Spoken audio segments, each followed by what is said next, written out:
Okay, I never liked that voice of the recording on Zoom. But everyone, welcome to the Women Who Wow Women CMBDOs in the Legal Industry webinar. I am so excited to have this amazing group with me here today. It's a very hot day in New York. I don't know, what it's like in your area. I'm assuming it's also hot, but I know a lot of people are on vacation, and I'm so excited you're still here. If you registered, you will get the link. I hope you will come to other events. You'll meet all of our women in a minute. And just give me a thumbs up if you can see me the next slide. Trish, yes? All right. So these are all of the things we're covering today. I have tons of questions for these panelists. It looks like most of our panelists, as you'll see, are in their offices today. So that's also something we're going to be talking about, the return to the office or the not return to the office due to Delta. So we're going to talk about all of these things. And I just want to mention we have a couple other events. So next week, we've got Eva Wisnick talking to us about making time for your well-being, which I think is something we all need. So that's next week on the 16th. And then 2 days later, I'm going to do a what you should be doing this summer and fall for business development and branding. I see a lot of people slacking off this month, a lot of people not on LinkedIn, and this is a great time to be focusing on all of those coulda, woulda, shoulda kind of things. All right, so let's do some introductions. I did a terrible job of alphabetizing this, so I'm gonna call in alphabetical order. JeanMarie, I think you are the first person on my alphabetizing list. Happy to go first. Okay. Campbell, I always get early in the alphabet. So I'm JeanMarie Campbell. I'm the head of client development for North America at Baker McKenzie. And what does that mean? I oversee the function that is business development, marketing, communications. So I'm the regional CMO for North America. I'm based in New York, and I've been here almost 2 years. Awesome, thank you. Okay, I think Robin is next, yes. We're all doing that in our head. I'm Robin Gerard. I am the CMO at Stradling. We are a mid-sized firm, mostly in the Western United States, and I'm based in Newport Beach, California, where it isn't as hot as it is in New York, and happy to be here today. Awesome, thank you. Okay, Jessica. Hi, Stephanie. I'm Jessica Grayson. I'm the Chief Business Development Officer at Phillips Nizer in New York City. I am my home base where I am today is in South Jersey, right outside of Philadelphia. It is just as hot here as it is in New York City today. But I'm just thrilled to be here with this amazing group of women. Thanks for having me. Awesome, thank you. Jeanne? Hi, thank you for having me. Jeanne Hammerstrom. I'm with Benesch. We're an almost 300 attorney firm. I am located in the headquarters in Cleveland. I have been with the firm for over 16 years, and I know a lot of you because I've been doing the law firm marketing gig for about 30 plus. But glad to be here, and thank you for having me. That's awesome. Is that why the sign behind you says 30? Did you put that up just for us? No, that actually was LMA's 30th anniversary. I got that as a gift, I think, when Adam was president, I think. Oh, wow. Okay, yeah. So that was a while ago. Yeah. Iris, I think you're next. Thank you. Hi, guys. I'm Iris Jones. I am at Ackerman. I have been here all of 90 days, my new gig. And I am thrilled to be the Chief Marketing and Client Development Officer, serving 750 lawyers in 25 offices around the country. And I am based in Austin, Texas. Awesome. Okay, we're gonna have to hear from you. Also, those plants look good in the back of your, you have to give me some tricks because I kill all plants that I. And they're real. Have. Yeah, mine, I don't. I have a black thumb, and if anyone has any tips for keeping an orchid alive, please put them in the chat. Oh, and by the way, if anyone has any questions, we'll get to them, but please use the Q&A in the chat. I'll be monitoring that. And Trish, I think it's you. It is me, Stephanie. And thank you for having me. Hello to everybody on the panel, great group of people. Iris, what we failed to tell you prior to this event is that this is actually your 90-day review we'll be conducting during the webinar. Hope you got the chocolates I sent. That's right. I'm the Chief Marketing and Business Development Officer at Stroke and Levan, which is a national mid-sized firm. I am normally based in New York, but I am enjoying pandemic placement at Exit 2 on the New Jersey Turnpike, 15 miles from both Wilmington, Delaware and Philadelphia. And Trish has a lovely pool, so if anyone is on their way on the Saw Sunday, that, yeah. feel We free won't to get stop into it, but by. Josh Peck unexpectedly stopped at my house yesterday for 15 minutes. So Wow, that's nice. I'll just leave that there. Okay, let's just move on then. Jennifer Manton, how are you doing? You're in the office today, I saw.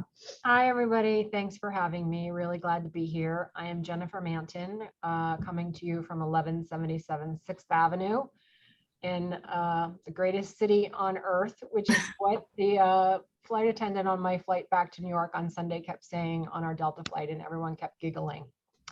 I am with Kramer Levin, Naftalis and Frankel. I have been here 7 years already.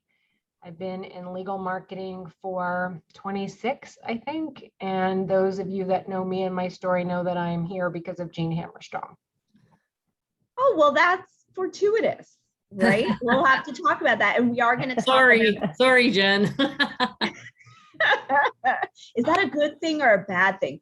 We will talk about mentorship and, you know, all of that stuff. So that is awesome. I'm so glad you're both. It's a great thing. I think I should send her like a royalty check or something. I'll take it. Yeah, I mean, that is a good thing. I think you should be sending her money. We have this in a recording, so you will be held. Keep it up, Stephanie. Broker this deal. Yeah. I will. And I think, okay, so we've got Dawn next. Hi, Stephanie. Can you hear me? I'm having a headset issue. Yes, we can hear you. You can. Awesome. Hi, Dawn Scheiker. I am the Director of Client Relations at Morris James in Delaware. We're 70 lawyers, Delaware boutique, and I am delighted to be with all of you lovely ladies today for this esteemed panel. Thanks for having me, Steph. Awesome. We'll get into lots of good things about you, your background. And Robin, did we cover you? Yes, we did. Okay. It was so memorable that you are so memorable. Okay, cool. And we've got, okay, so that's everybody. And you are going to find out more about us a little bit later. I asked everyone to send me a picture of themselves from their childhood, just because I, thought it would be fun, but also the idea of what we would like to tell our younger selves. So we'll get into this, and I would love for you guys to put in the chat, guess who is who. So I'm missing a photo. Jeanne is in the middle of moving. So Jeanne, you get a free pass. I sent you one. You did? I didn't send them. Wait, Jeanne, it's up here. Jeanne's is up here. Okay, Jennifer. No, I sent you one. It's not there, but that's okay. That's okay. Okay, I'm gonna show it in a minute. I have it because I will show it. If anyone wants to guess who is who, please put in the Q&A, and I will offer as a prize, so cute. Whoever gets the most, I will do a 15-minute LinkedIn training with you. So if anyone guys are really cute. Guess who is who.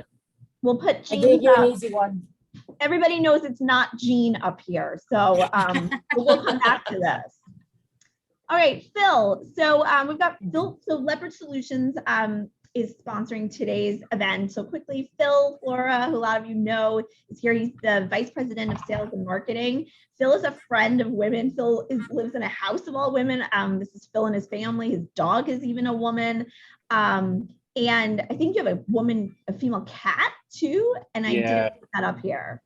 Yeah, I figured out a way in my life to surround myself with a lot of women that wow. So I figured it out again today. And I know I'm not, no one's here to listen to me, but I'll be brief. Leopard Solutions, we're a legal intelligence provider. We help law firms with legal recruiting and competitive intelligence and business development. So Leopard Solutions is also a certified WBE. So, I know you've had Laura on here previously, one of the owners, and we've done some great webinars together with some some really good information and stuff. So, but yeah, I mean, I just think in general, you know, the reason why I figured out a way to how we surround myself with women that wow is because I know when to speak and when to shut up and listen. So, so Steph, I'll pass it over to you. There you go, Phil. Thank you for that. And yeah, so if you guys, Leopard has a lot of amazing data about what's going on in the legal market right now, which is important for legal recruiters and law firms. And we did a program a couple months ago on why it takes so long for women to make partner, why they don't make partner. And we have a recording of this. If you want to see it, it's on the Leopard YouTube channel. So it was really interesting topic. And next month's webinar is going to be on diversity. So we'll have heads of diversity talking about all of their what's going on with diversity, because we still have a long ways to go when it comes to women, minorities, et cetera, in the legal industry. All right, so I pulled out some facts and interesting things of some of the women here who have been featured in the Women Who Wow series. And we'll get into this a little bit later, and I will make the slides available, but I thought Dawn sent me this quote and I loved it. It was, you know, what advice would you give other women? And she said, put your oxygen mask on first. You can't be successful at anything else unless you're running, if you're running on empty. And Dawn, I thought this was terrific, and I just wanted to put it up here. And I also have a quote here from Jeanne, which was about, Jeanne's like, oh, wow, did I say that? Yes, you did, Jeanne. I talk a lot. It was about, I asked you guys about what advice you'd give to other women. And you said, you know, find a way to go above and beyond, educate yourself, and don't be afraid to ask others for help, and don't do everything yourself. And I think that that's really interesting. And that's something I want to get into. Another one from Trish, who's always filled with facts and information and wisdom, is just, you know, don't say no. And it's one that I love, and you can do it even if you feel like maybe you can't. There's always a reason to say no, but try to find one. And I think the treating everyone with respect is a good one. Jessica had so many good points that I turned her article into a second article with all of these tips. So I will send this to everyone who attends today. But Jessica, you just are a bastion of knowledge here, and I just love, you know, a lot of things that you said here. So we'll get into these topics. Okay. So again, put your thoughts on who is who in here, and then we're going to delve in. We'll get into this at the very end. I'll show the slide again, but I'm going to stop sharing and we're going to get into this. So guys, tell me what's going on in your world right now. Like, the Delta variant has kind of thrown a wrench in back to the office plans. I know Jennifer Manton said she's working on the new communication to for the chairman to review regarding what the policy will be with regard to returning back to the office. What has it been like for you guys over the last few weeks, month? Where are you right now? What are your thoughts on going back to the office? What are your firms saying? And this is open to everybody, but please feel free to chime in. So who wants to start? Maybe Jennifer, since you said you were working on a communication, what's the temperature there? What are things like? Well, I mean, I think that I speak for most everyone in this position that the past 17 months have been surreal. And I think particularly with the Delta variant and what's happened in the last month, and the pushback, you know, all the steps backwards we're taking, it's been a very emotional time. For me personally, you see that I am in the office. I live in close commuting distance to the office, so I'm able to come to the office, and I greatly appreciate my ability to do that. But it is a very lonely place to be. I am on the 21st floor of this building, and I can tell you that I have one other colleague on this floor today. And that's how it is usually most days. The constant, the communications, the internal communication demands that have, I think, fallen to most CMBDOs is something that you could not have been prepared for. We launched a new working group yesterday, the KL Flex working group, because like most firms, whenever we are able to safely return to the office, we'll be doing so with embedded flexibility, which means that on any given day, we expect to have about 60% of the people in the office. So a lot of focus and effort is on how we will create best practices and guidelines and a roadmap and expectations for how we will make that a success. And in the course of that work yesterday, we shared a quote from Patrick Smith that I could pull up right now, but I won't try and find it. But basically it was that for the first, the law and the business of law is completely built on precedent. And that is why we are having such a difficult time navigating through this situation, because we've never been here before. And for someone, which I think is a very common trait of most of CMBDOs, and I actually would say for most people in the legal marketing industry, because we're a product of our environment, that is a very unsettling place to go to every day. And the uncertainty and the volatility, I think I'm quoting Heidi Gardner here, the VUCA world that we're in just gets more strange every day. Yeah, I think that's right. Have you guys had a similar experience? Like, anyone else want to chime in? What are your thoughts about where you are? Also going back to the office, like, anyone have thoughts about, it looks like, so Jeanne, you're in the office. Well, so Robin, Jeanne, Jennifer, JeanMarie, look like you're all in the office, and other folks work from home. I know you guys are not in the office every day, but We are in the office every day. you are in the office every day. You have been for a while. And you Yeah. have, you too. Okay, yeah. Where are the rest of you guys in terms of where, has Delta throwing you guys a little bit, curveball? Like, are your firms requiring people to be in the offices? Are you thinking people are more productive working from home? Like, what's everything? I can't believe we are where we are, because the idea of like not being in the office every day was like so foreign to me for so long. And law firms like thrive on that culture, like seeing each other in the cafeteria or being with your colleagues. It's been isolating, I think, for a lot of people. I need to differ with you there, just because it's early on. I'd like to differ with you at least at some point during the webinar. That's why I invited you, Trish. I mean, right. So I have worked for a lot of multi-office firms, as have a lot of us. So I don't think my experience is necessarily unique, but as a working mom whose kids are old, my youngest will be 19 soon. So I was a working mom for a long time. Now I'm a working grandmom. I've been working from Costco and dance recitals and, any place I had to work from, the lacrosse field, for a long time. So I actually didn't find this that odd. And I've also had to build relationships with people in Vietnam or Singapore or Paris or whatever, or Des Moines or Dallas, for that matter. Some of the US cultures are more foreign to me than some of the international cultures, whatever.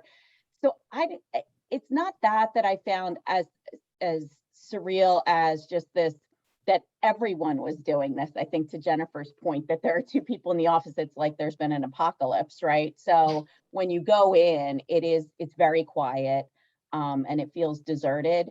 But one of the things that I have found interesting, and you kind of touched on it, and Jen touched on it, is the increased importance and role of internal communications. I think that's been coming into its own in law firms, but most law firms don't have an employee relations function, right?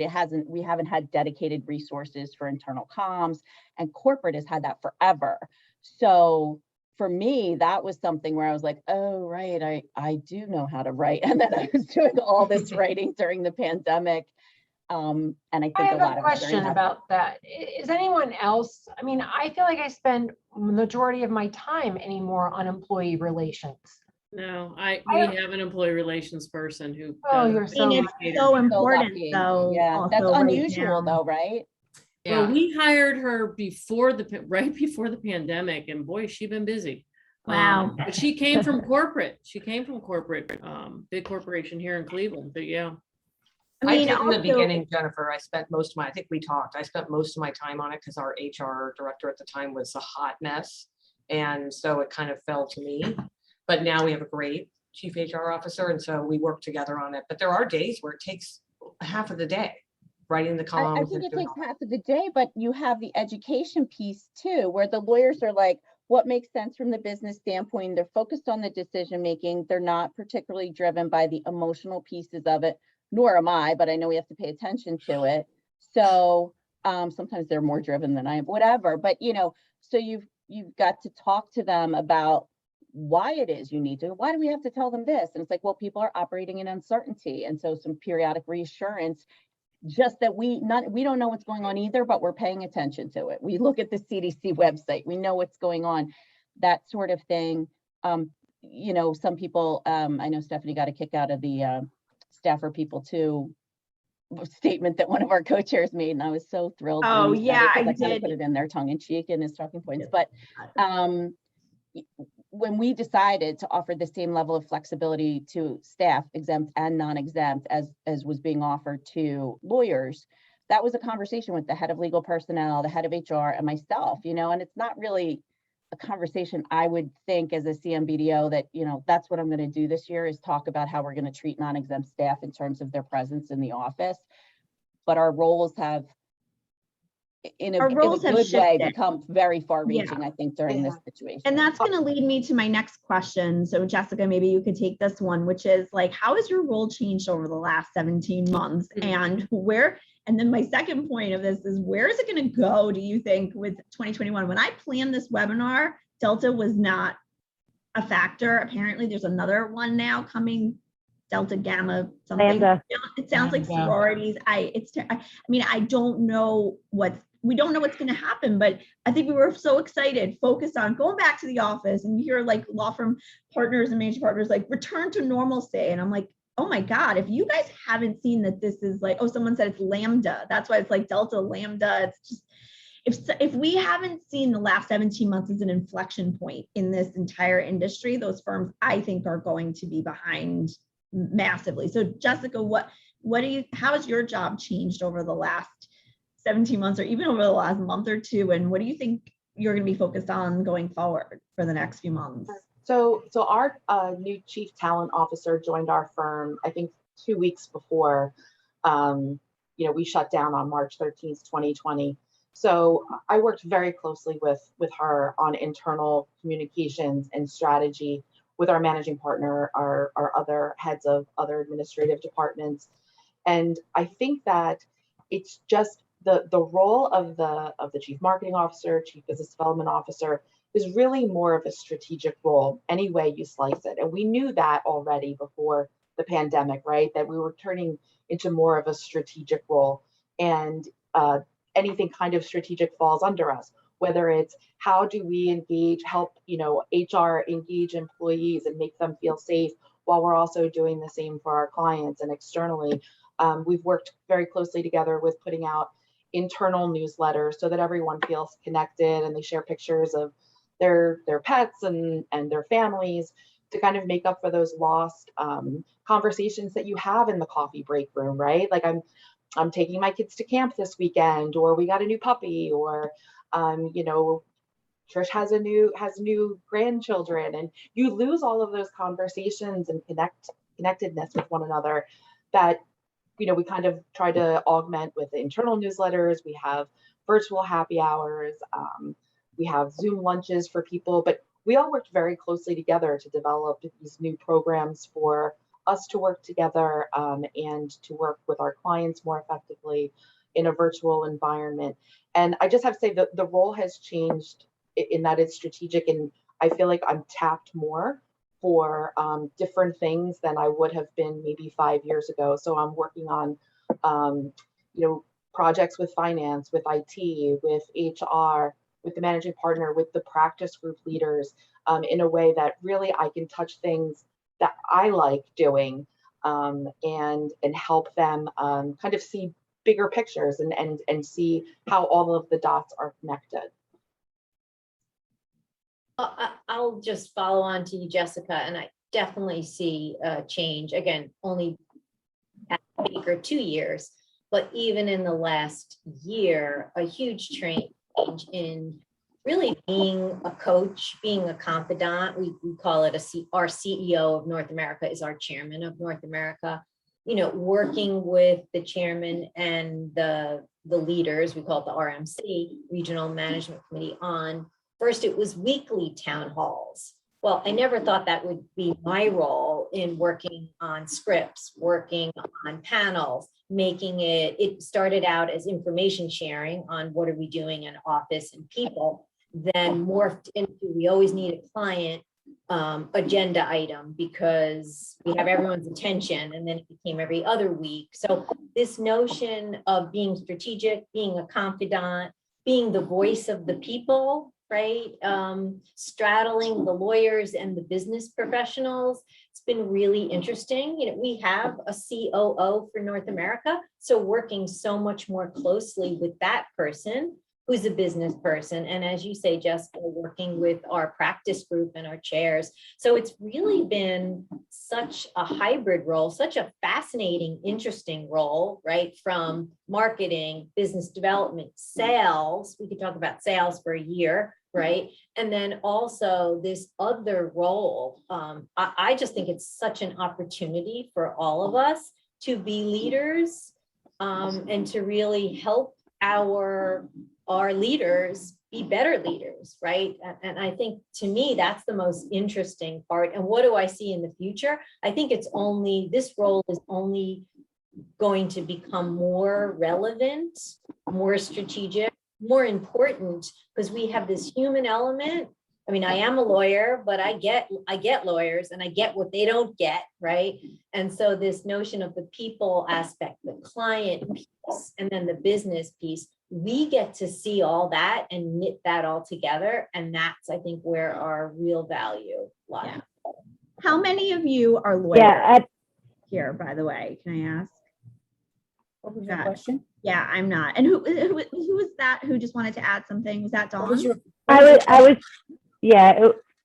It was me. I just wanted to yes and to all of that and say that I'm also finding that I'm tapped quite often to try to put some certainty around uncertainty. So what is coming next?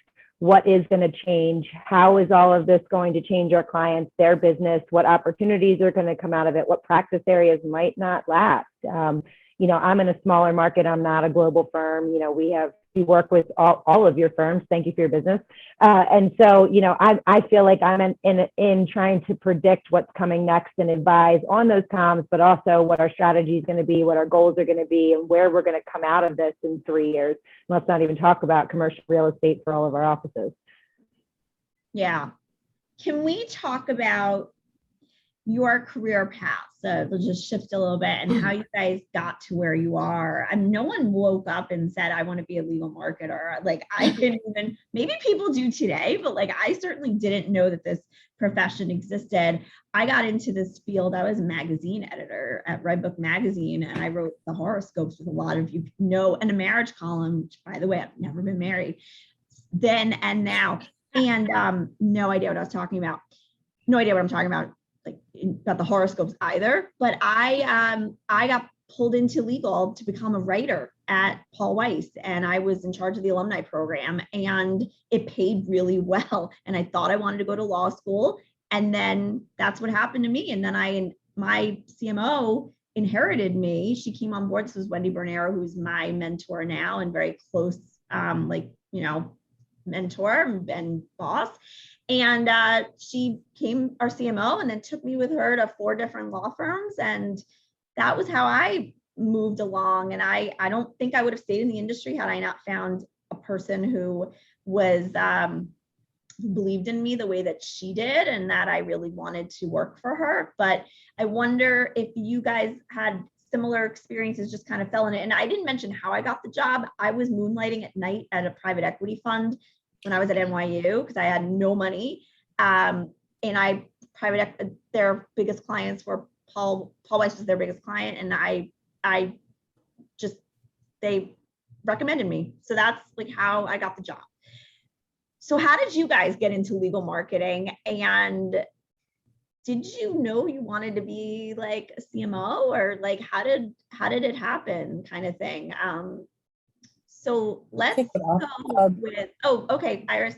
Yeah, sure. I'll kick it off very succinctly. We have so many folks here. I want to make sure I'm mindful of that. I practiced law for many years. Actually, I'm back where I started. I practiced law in Austin, Texas for a couple of decades. And I was in the middle of serving as president of International Municipal Lawyers Association. So I wanted to ratchet back my hours as a practicing attorney to serve my role. And a friend of mine,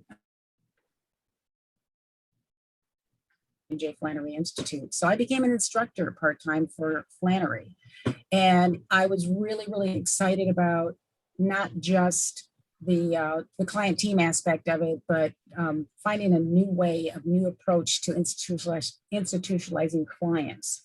And it was kind of in my DNA anyway, so I really got into it. And when you demonstrate your passion for anything, as Stephanie, as you know, and all of you on this call know that people recognize it.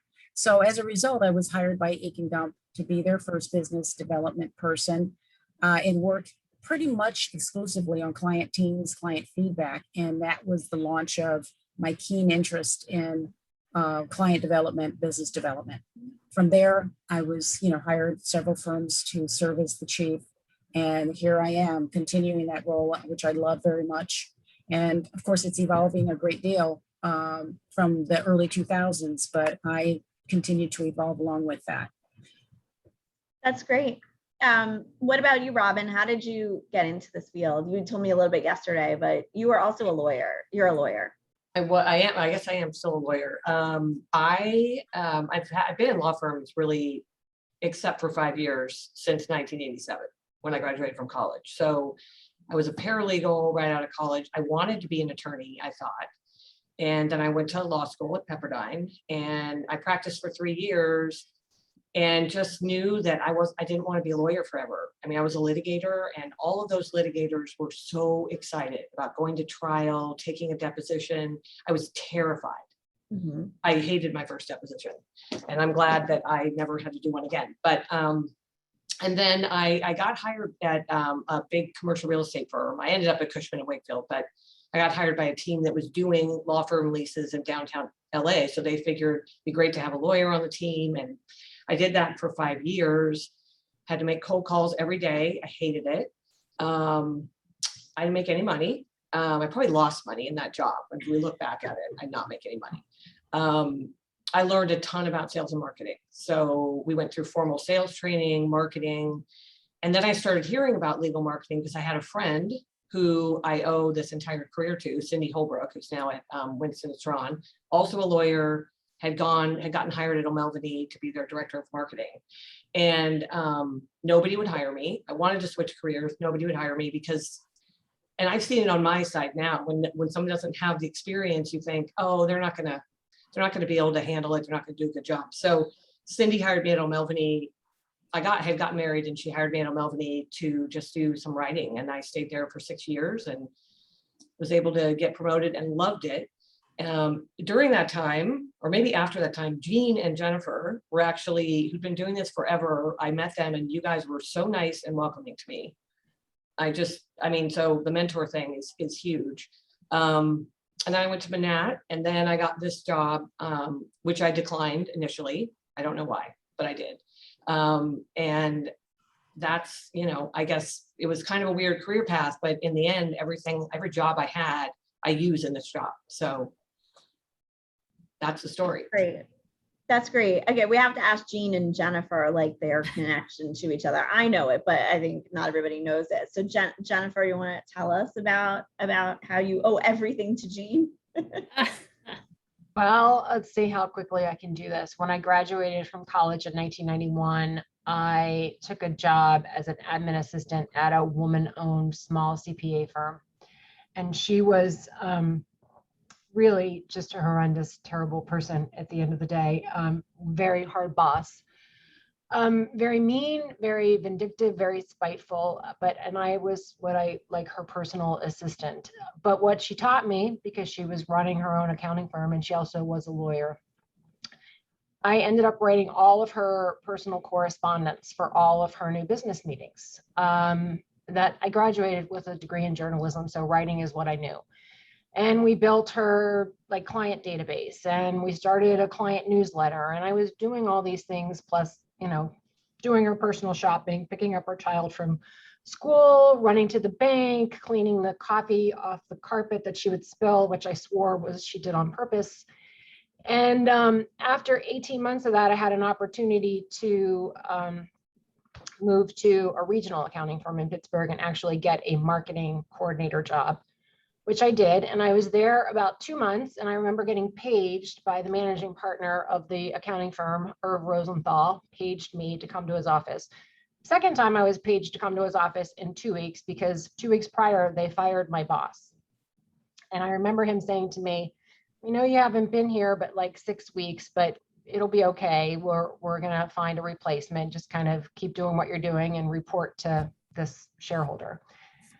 So I get paged again, thinking, oh my God, I must have done something terrible in the last 2 weeks, only to walk into his office and he hands me a letter that this woman had sued his firm for a breach of a non-compete that she made me sign as a 21-year-old.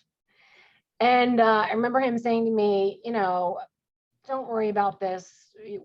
We're going to help you take care of this. I'm going to give you the name of a woman at a law firm, Tucker Arnsberg. She's their marketing director. Her name is Jeanne Hammerstrom. Call her and tell her that I asked you to call her and that you need an associate, and we'll take care of this. And that's how I met Jeanne. And obviously they did take care of it. I'm sure the judge laughed that right away. It was very easily dismissed.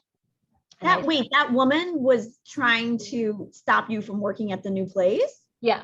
Wow. She claimed because I built her client database. I was 23 years old. I mean, it was completely ridiculous. Oh, come on. That's vindictive. Wow. Okay. So I met Jeanne, and she obviously helped connect me to a lawyer, and we had a couple of lunches. And someone that Jeanne also knows actually came back to that accounting firm to resume her role as the marketing director. She had vacated it, left. They hired the person that hired me. That person didn't work out. She comes home, and after about 3 months, she said to me, literally, this place isn't big enough for the both of us, but I have an idea. There's a law firm that's hiring a marketing manager, and I think you should go for it. So I called Jeanne and I said, oh my gosh, there's an opportunity at a law firm. What do you know about the law firm? Can I do this job, et cetera, et cetera. And Jeanne was a good coach and cheerleader for me. And obviously I got that job in 1995, and the rest is history. That's great.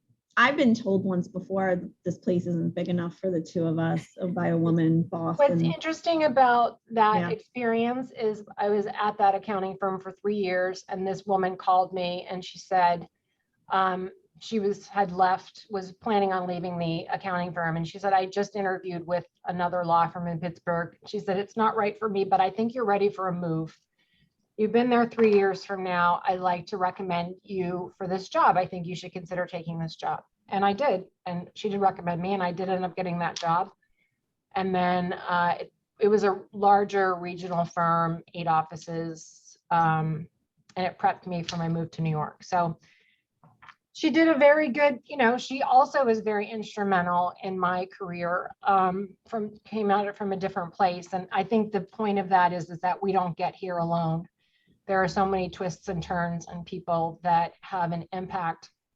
And if you went back and unwound them all, they all played a part. And if you just took one of them out of the picture, I would be in a completely different place. Yeah. Isn't that funny how that works? And Jeanne, how did you get into this industry? Did you wake up one day and say you wanted to be a legal marketer? Exactly. No, out of college, I really thought I was going to be working like at Reuter, Finn and Rotman or some big PR firm. I had all these great grandiose ideas, and I went to a state school in Pennsylvania that most people have never even heard of, but there were no jobs when I came out of college. So I ended up going down to Florida and had a similar experience with my first boss, who was a woman and who was just the most horrific, horrible person in the world, but really taught me how to write. Really, I mean, I will give her that. So moved back to Pittsburgh, where I was from. But during my summers of college, I had worked at a law firm for the summer associates as a secretary. And I don't know why this law firm hired me every year because I was horrible as a secretary. I don't know why. I guess they couldn't find anybody else. But anyway, so I worked there and I kept saying to myself, like, why don't they use like advertising and PR in a law firm? I kept thinking this to myself. So then I come back to Pittsburgh. I worked for another healthcare. I was in healthcare in Florida, came back, worked at another healthcare facility in their PR department. And I was part of the PRSA, Public Relations Society of America. And there was an ad for a job at a law firm as a marketing and recruiting coordinator. And I answered the ad because I'm like, I've been saying this. There should be a law, there should be this kind of activity going on in a law firm. And fortunately, I was hired. I remember going in with my big portfolio and showing them all the work that I did. They didn't really care. They told me later. But so I was really excited. They hired me. I had no clue what I was doing. And I've told this story before in LMA, but actually Art Rooney, who owns the Steelers, was the managing partner of this law firm called Clet Rooney. So he hired me. He's the first one to ever hire me as a law firm marketer. My experience then was I had no clue what to do. And I reached out to a woman that some people may remember. Her name was Jeanne Recktenwald. She was at Reed Smith in Pittsburgh, was the only law firm marketing person who would take my call and meet with me. And she had come from US Steel. So she was from corporate and then to Reed Smith. And she was the kindest, most giving mentor I've ever had. She really took the time and told me what the ropes were all about and how hard it was going to be for a woman in this position and being at a law firm. But she was very, very helpful. And then I figured out that people at accounting firms, some of my friends and Jennifer mentioned some of them, that they really also had been doing it a little bit longer than me. So I reached out to the contacts at Price Waterhouse and some of the other ones. So that's sort of how I got started, and then just progressed from there to various firms. And then the long story longer is that firm that I worked at during my summers, where I was horrible, they hired me years later as their CMO. So that was Buchanan Ingersoll, but that was fun. Oh, yeah. That's amazing. Okay. So you weren't so bad, I guess. Well, I said to them, the managing partner said, do you remember me? Because I filled in for his secretary one time when he was out. He had all kinds of stuff on his calendar and I was just screwing it up. And he goes, no. I said, yeah, I worked for you one week and it didn't go so well. I remember telling him that. He's like, and you want me to hire you now? And I'm like, yeah. That's great. So yeah. Dawn, tell us about your career path to legal marketing. Okay, I'm going to keep it kind of shorter. I was like many people and wanted to go in a law firm when I was like 17, 18 years old while I was going to college. Luckily, the law school thing did not work out for me. I would have been an awful lawyer and I would have hated my life a lot more than I do right now. But so I did all of my, undergrad, graduate work while working in a law firm. Went abroad to Ireland, which is a story for another day, and came back to the economic downturn. And so naturally just went back to the same law firm I was working on the legal side, legal services side, doing paralegal work. And that turned into a marketing job. It's like one of those things like, who wants to look for conferences? And then just pivoted into that marketing coordinator job that we all kind of start into. And went up the ropes from there, really got a passion for business development, landed at White & Williams as lead business developer for about 8 or 9 of their core practices. Stayed there for 5 years, and here I am back in Delaware, my home state, running Morris James. So that's the short-winded version of a really long story, but I know that you have a lot of other questions, and I wanted to kind of keep it moving. Yes, okay, awesome. Jessica, I would love to hear you. So I think my path is very different than the others that we've heard.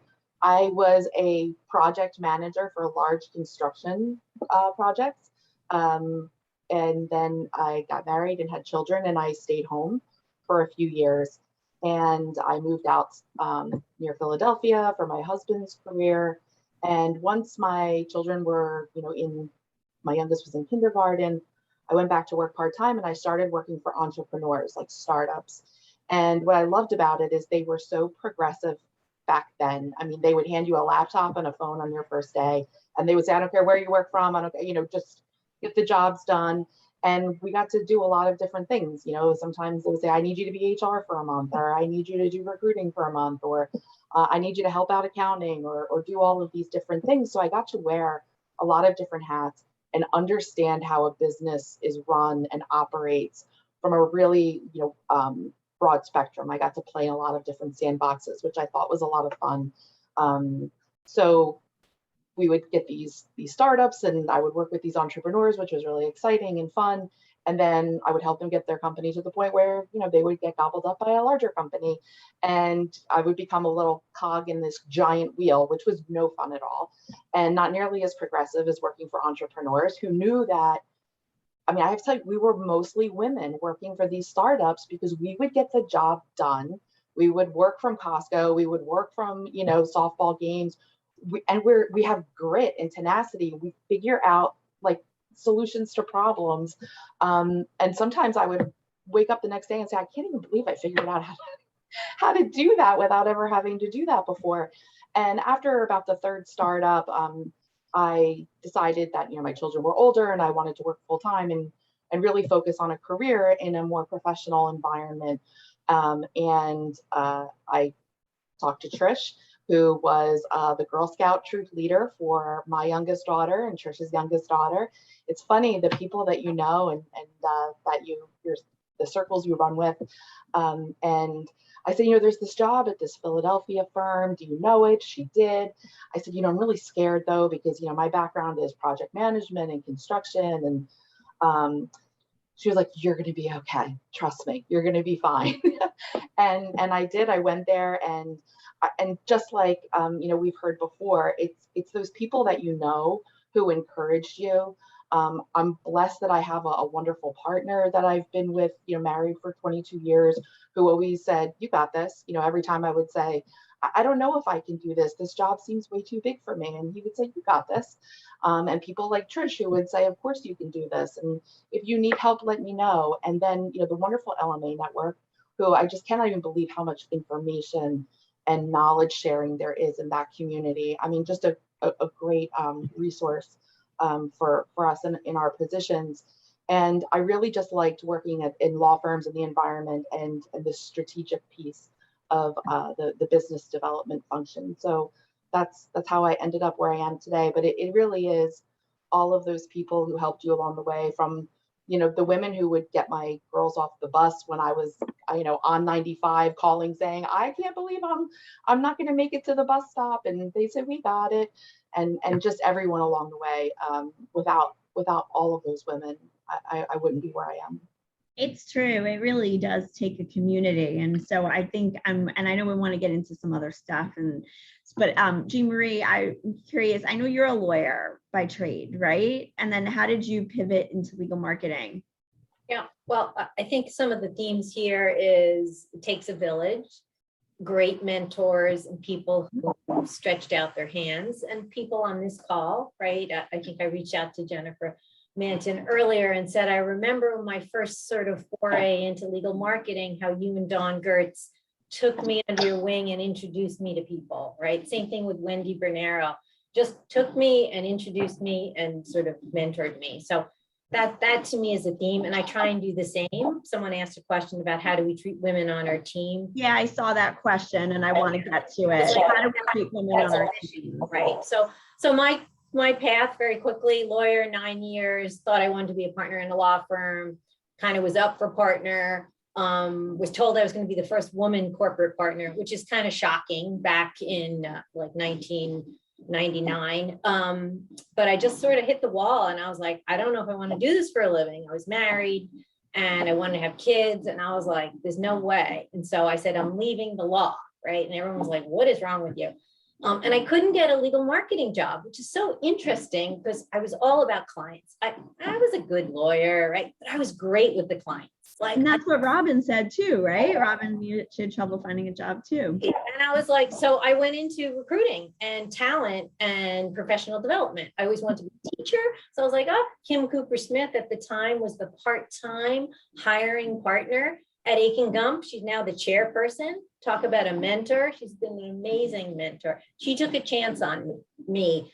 And somehow I sort of kept making my way to clients. even when I did recruiting and talent and lateral partner hiring, I was like, well, who are their clients? Clients.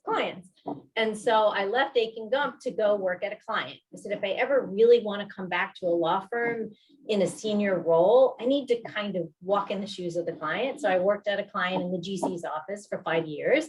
From that side, so I saw how clients select law firms, manage this $1 million budget of outside counsel, eye-opening. And I was like, I got to go back to law firms. Like, they need to know some of the stuff clients are saying about them.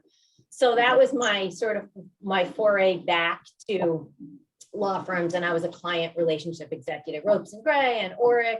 And then it was Wendy, who again has been my mentor all these years, when my focus has been on clients, less on marketing, more on business development, sales, and clients. She said, there's an opportunity at Baker. I'm getting a promotion to be the global CMO. What would you be interested in the North America? And I was like, that's interesting.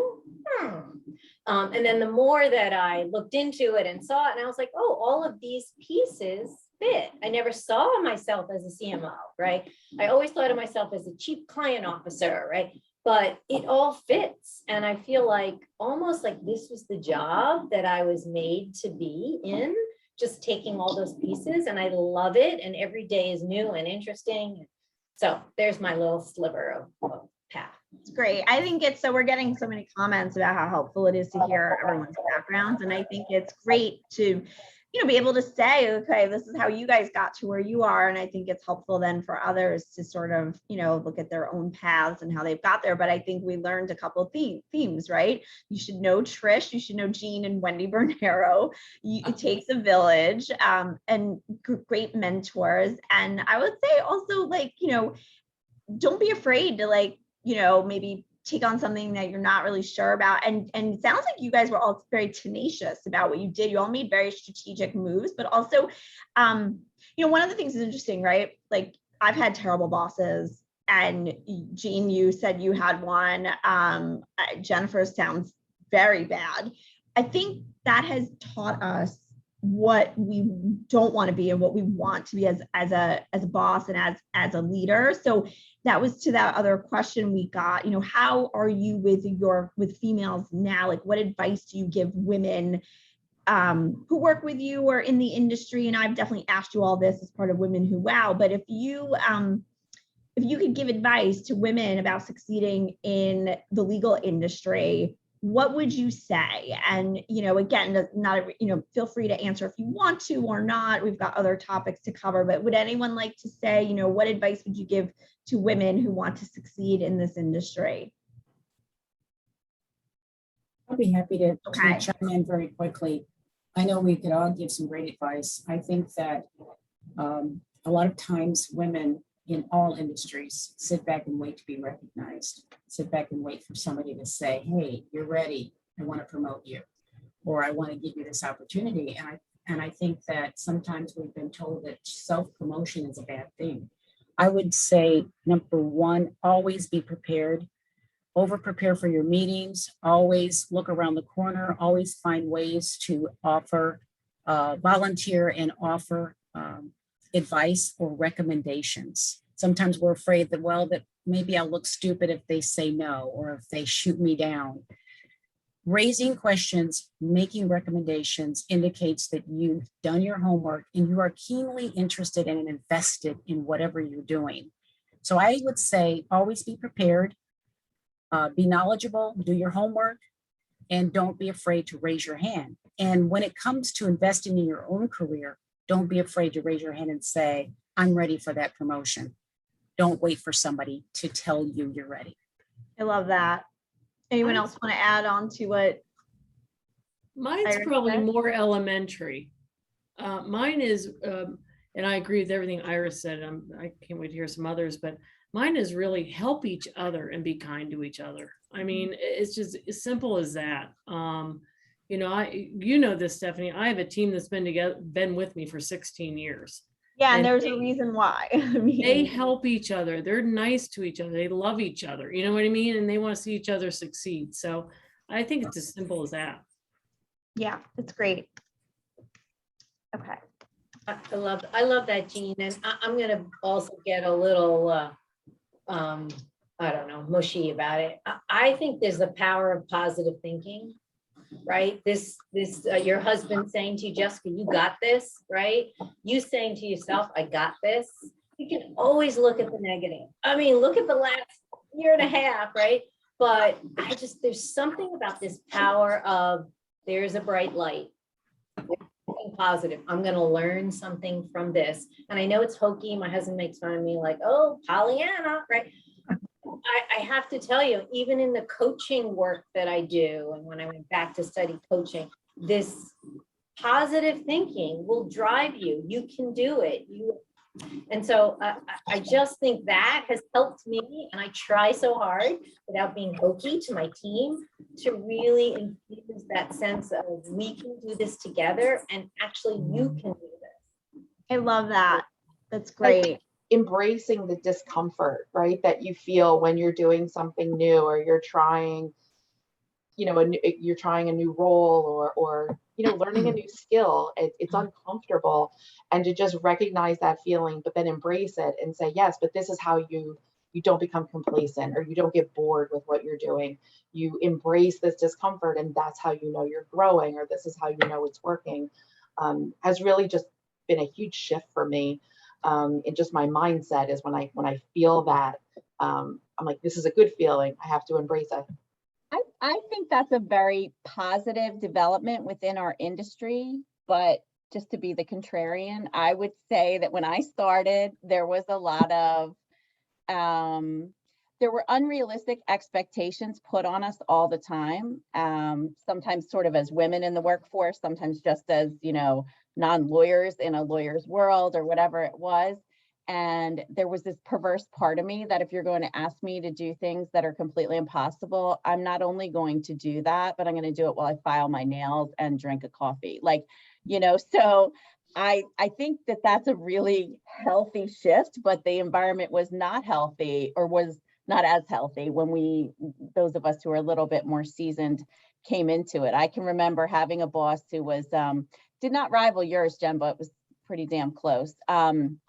And has influenced strongly how I try to be a boss, the type of boss I try to be. But, my appendix had burst. I continued going to work for a week, and I was in the hospital, and she was like, well, do you think you're going to finish that RFP? And I was like, oh my God. No. Like, I got it done.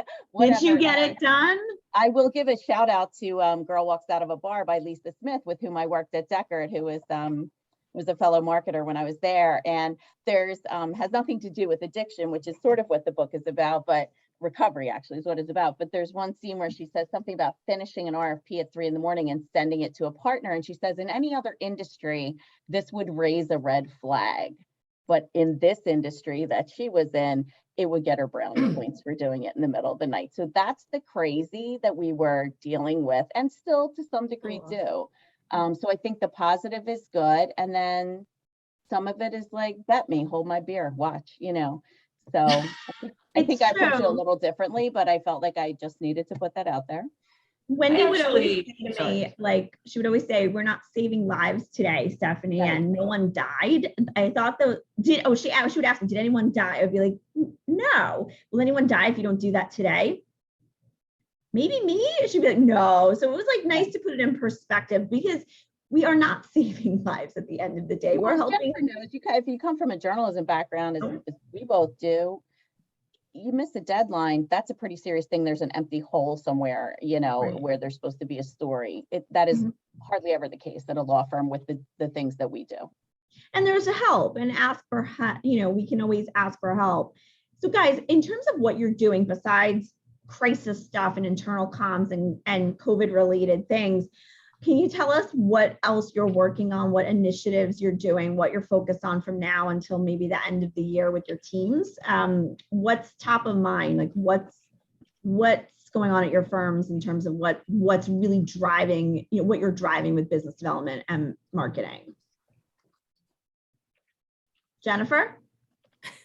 Well, thanks. I'm how quickly things change. It was just 3 weeks ago where we had all of our partners in the office here. Out of 100 partners, we had 75 that came to the office, and out of the 75 that came to the office, I think 6 took we had a partner town hall meeting, 6 took it from their office. But we had like over 60 people in our multi-purpose room. And I actually gave a presentation on our revenue generation strategy that we had really sort of kicked off right at the beginning of the pandemic, and then the pandemic happened, and we had been working on it with the practice group leaders, but we hadn't really sort of unveiled it to the partners and explained how what our goals were, what our metrics were going to be, how we were going to support this, what the initiatives were. So I had the opportunity to do that on July 22nd, like live and in-person presentation in front of 60 people, and it was really great and invigorating. And it was the first time since the pandemic started that I actually felt like I was doing what they hired me to do, which was to advance the strategy of the firm and how we were going to, increase demand for our services. So that felt really good, but it only lasted for like, I don't know, a week, because then I came back from vacation and all of this happened again. And now I'm on a flex working committee and writing these communications, and I put time on my calendar today we call it our G3 strategy, just to work on that for 3 hours today. So it is that you got that though, like for a second, it felt a little bit normal again. for a second. Yeah.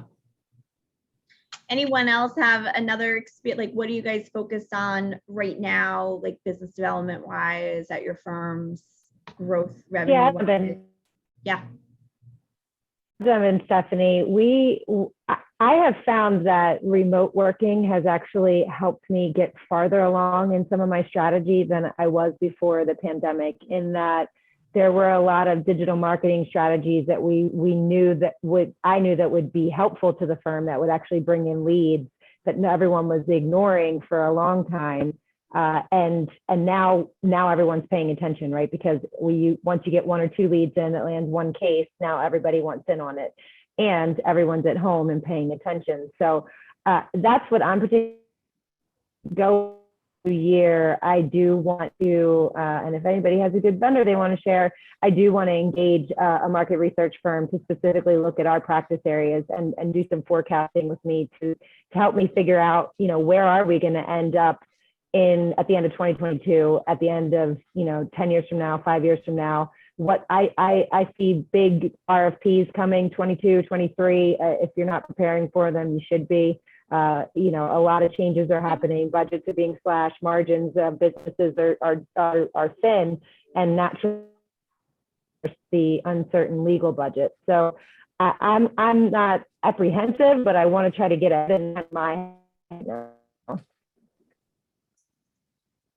That's awesome. Okay, I think we're maybe losing you a little bit. John, someone asked if you could put in the comments, like, what are those digital resources that helped you this year, if you could. We heard you up until the very, very end, then it started breaking up just a little bit. Jeanne, what are you guys focused on at Benesch right now? I know recruiting was a big part of your strategy for a while. Is it still? And everyone, we know this from Leopard's data, is the hottest job market in 20 years, and the legal field is so competitive for talent right now. So retaining and attracting associates, especially in corporate, is nearly impossible. It is very difficult. So in terms of like talent, laterals, and all that kind of stuff, I'm curious what's going on over at Benesch, and if anyone else wants to chime in on this, because I know this is a systemic issue that we're having. I'm doing recruiting marketing strategy for the first time in 15 years of working with a top 10 firm on this, because they realize the value of this. So I hope other firms are seeing that recruiting really needs to work with marketing. Okay, bye Trish, we'll see you. And then we're gonna wrap up. But anyone else want to just quickly talk about, recruiting and marketing and how that's working together on the lateral side? We have not stopped. COVID did not stop our recruiting efforts, and so we are spending a lot of time in integration, tons of time, and we're helping to lead a lot of that. We've put together a pretty cool program where we are doing an internal and external integration survey to find out how we're doing and we're doing it from finding out how our clients are doing with it, and then finding out how our actual attorneys are doing. And so my team is leading that whole effort. But it's been nonstop. There's not been a breather. I think a lot of people thought it might slow down, but the client demand is just humongous right now. Is there anything you guys are doing to keep to attract people to join your firms, because it's very difficult? I like to ask that question as it pertains to developing our teams, because I'm about to put a position on the market, and I literally am asking for permission to give a signing bonus to the person to make them come here. So I would love to know what the market, what others are doing to attract talent in our space. Yeah, any thoughts on that? I know that it is incredibly, Eva Wisnick was telling me that it is so hard to fill positions right now in general, and that people are staying at what I'm hearing also, people are staying at their firms. They get offers and then they stay. They go back to their firms and the firms match the salary or whatever it is. So in the legal marketing area. And that's also, by the way, happening in the recruiting market for associates. The in-house, like, clients really want in-house lawyers too, and they're matching salaries. They can't do the signing bonuses, but there's competition coming from every which way. So have you guys done anything interesting to try to attract people to join your teams? I think right now, the most important factor in most positions is the culture and whether or not it's a match. We know that talent wants flexibility. They want hybrid situations. They want the ability to possibly work a 60% schedule, or they want the flexibility so that they can be home for their families or other things that they have going on. And I think the pandemic and forcing everyone to be home in most markets has really, people are not willing to give up some of the silver linings of the pandemic, of being able to spend more time with your families, or being able to pick the kids up, off the bus, and just those little moments that we didn't realize we were maybe missing before. So I think that the culture is really, people are saying, I would give up money, and it's not really that's the driving factor anymore. That being said, we're seeing signing bonuses in the industry. Certainly more, I think, matching to stay where they are is more of the norm, much to the chagrin of the folks in the recruiting field. That's worst case scenario for them. But I think flexibility and culture and meaning it, and not, saying one thing and then kind of taking it back later is going to be the most important factor now and moving forward. I agree. Can I ask another question? Oh yeah, go ahead. Well, how many of you are going to be offering flexibility to your marketing and BD teams? We are. I just rolled out our plan to our team on Monday. All of my clients are doing that. And if you don't, you're going to have problems retaining your people or getting people to join you. Well, I need to know the names of those firms that aren't, so I can go there and find my people. I've gotten 3 requests over the last week from CMOs asking if I knew of anyone. I mean, it is really right now, it's tough hiring. Yeah, it is. Yeah, to Stephanie's point. I am getting offers to go. People are like, do you want to go back to a law firm? I'm like, I'm not sure yet. It depends what it is. There are a lot of people who've also done what I've done, which is start their own business during all of this, and not sure where they want to go. So I think that's also interesting. Your diverse candidates in general are at incredible risk, especially on the lawyer side, because there is so much competition for firms that want those folks. So everyone's at risk. Corporate associates between year 3 and 5 too. It's just, so yeah, Jen, I think it's any firm that is saying go back to the office every single day and business as usual is not going to have as easy of a time as attracting and retaining people. And I know people who are looking to leave firms, exactly what you were saying, firms that are making them come to the office every day, or starting in September, going to the office every day. We'll talk after. Yeah, we can talk after. I think that whole idea also of treating staff differently than lawyers is not going to do well. So if you continue to offer flex time or working from home to the lawyers and you require staff to go back to work full time, there's going to be a mass, what do they call it? The Wall Street Journal called it the mass resignation of people who are just going to say, you know what, I'm going to go somewhere else and do something different. And also giving them the same benefits that attorneys are getting. Yeah, see, The paternity leave, maternity, exactly, 100%. all of those. Yeah. How many of us have worked at firms where the staff had different maternity leave than the lawyers? And it's to me, and I mean, I haven't had kids Thankfully yet, but not anymore. it was a terrible kind of thing to be like, well, we're treated as second-class citizens. And I love what Jen Scalzi says about we're revenue enablers. And that's always sort of what sticks in the back of my head when I position myself. Someone asked, I think this is a great point, Kim Parrott, you said, will you expand your hiring pool outside of your office location? So I'm seeing law firms do this on the attorney side, and I hope they do this on the staff side. And Jen, that might be something you may want to consider, which is, remote hiring. Like, so I have a law firm, one of my clients just hired a really powerhouse lawyer in Rochester, New York. They don't have a Rochester office. So if you open yourself up to people who are not who are in your jurisdiction, you may have a better chance of finding talent and also cheaper talent. So think about that.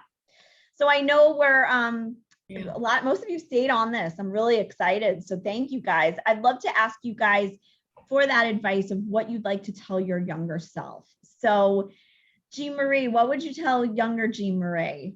And I'll pull up the photo while you guys are talking, because I definitely messed up here and didn't for everybody. My younger self, I was very shy as a kid, which, my girls, I have 3 girls, can't even believe that I was shy. I don't know, something happened. I would say really believe in yourself. This power of you can do anything. I have a 19-year-old who is in college and she's always doubting herself. And I'm like, you can do it, Bridget. What are you talking about? And so I wish that I had just the confidence that I have now. And now I'm sort of like, I don't care what anyone thinks. Like, I care what I think. And so this notion of be true to yourself, believe in yourself, and just go for it. I love that. Anyone want to guess who JeanMarie is on this list, on this picture? The redhead, second from the left on the right. Yes, awesome. Yeah. So For some advice, Mhm. it's probably advice that I actually took, because I think my mother didn't give me a choice. I remember wanting to quit that job so many times. And she said, you have student loans and you have a car payment and you need to stay there 2 years and pay your dues. Pay your dues, then you can move on. And maybe I'm getting old, but maybe I see it within my own nieces and nephews, but there isn't a lot of willingness to pay your dues sometimes. no, there's not anymore. And I you do agree have to with pay you. your dues. It's Jen, how I you learn and couldn't agree gain more with you. experience. Yeah, it's how you get the grit and determination that I think Jessica talked about, which I wholeheartedly agree with. Yep. And I you think only earn people- that through paying your dues.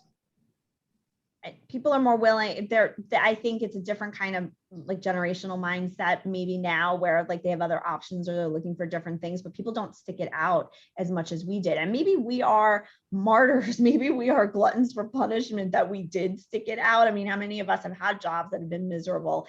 But I think your mom's advice, and your mom sounds like she was incredibly smart from the other stuff you shared with us about her, was spot on at that time. And you did learn a lot from that woman. And she taught you, here's the thing, every bad boss I've ever had has taught me what I don't want to be in a boss or what I want to emulate. And I've thanked everybody who's entered my life who's been bad to me, because they've helped me grow into the person I am now too, good and bad. So that's a good thing. Jessica, want to tell us who you are on this chart? So I am the one in the circle on the phone. And you look exactly the same, in my opinion. I love it. And I love all of your advice, and you guys should read Jessica. I put a link in here and I'll do it. I'll put another link to Jessica's interview. we've got a couple people. So Dawn, want to reveal who you are? Yes. I am the one with the bubbles. She's the one with the bubbles. You Okay. hear me? Yeah. Yeah, we can hear you. And then we've got also Trish is the bottom left. Yeah, I could tell Right. that. Yeah. We've got Robin, who is the bottom second, I guess second from the right. Iris, all the way on the right-hand side. That was the toughest one, wasn't it? Beautiful photo. And then Thank you. I put myself up here in my I first see that. my first power suit that was in front of the USA the science fair in the first grade, and it was the first time I wore a suit, and I haven't worn a suit, guys, in months. Can I ask you guys? Your mother gave you the straightest part. I know it Look really. how straight your part is. I know it That's really impressive. was. Are any of you guys like clothing wise at work? Like, do you guys feel like your firms are like more casual now, or no, or where They are actually you, like- announced they're more casual. They actually Okay, that is really good to hear, because I Wore jeans forever now. really, that's great. I am hearing some firms say they want to redo all their headshots because the buttoned up, suit and tie kind of Yep. thing doesn't fit with the way the world is today. So I thought that was interesting also. So any final words, guys? We didn't get to everything. I'd love to have y'all back in the fall again for part 2, if you're willing. I'm so excited that you are all here. Any other parting words of wisdom? I would like to just chime in because I gave this a lot of thought when you shared this with the panel. And, being a person of color, being a Black woman, growing up, I'm a baby boomer, so I grew up through some really difficult times. And I think we all have had our come to Jesus moment with respect to our country after George Floyd's murder on live TV. I would say to my younger self, be yourself, be authentic, bring your authentic self, no matter what the consequences, because you are enough. Okay, well, I don't know any other Oh, better way to end today great way to other than end. that. So, Thank you, Iris. Iris, My pleasure. thank you. Love And seeing all you. we didn't get to diversity and a bunch of other topics that I want to, but we will again. So I'd love to invite y'all back.